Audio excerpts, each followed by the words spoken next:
తెలుగు సినీ పరిశ్రమలో స్వయం కృషితో పైకి వచ్చిన నటుల్లో చిరంజీవి ఒకరు. మెగాస్టార్ బ్రాండ్ ఇమేజ్ తోనే ఆయన కుటుంబం నుంచి నటులు, కథానాయకులు వచ్చారు.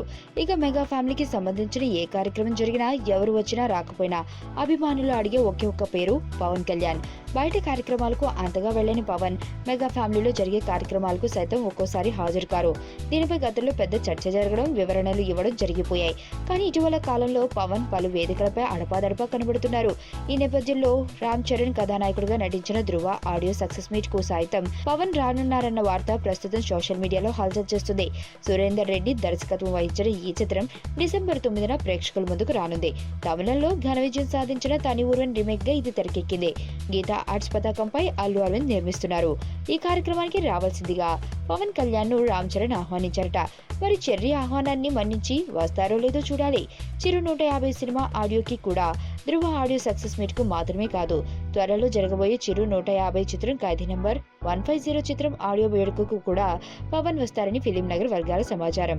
పవన్ నటించిన సర్దార్ గబ్బర్ సింగ్ సినిమా సెట్స్ కు ఆడియో విడుదల కార్యక్రమానికి చిరు హాజరై సందడి చేశారు. మరి పవన్ తన అన్నయ్య సినిమా ఆడియో కార్యక్రమానికి వెళ్తారో లేదో స్పష్టత రావాలంటే కొంతకాలం ఆగాల్సిందే. నీ స్నేహితుడు ఎవరో తెలిస్తే నీ క్యారెక్టర్ తెలుస్తుంది. నీ శత్రువు ఎవరో తెలిస్తే నీ కెపాసిటీ తెలుస్తుంది.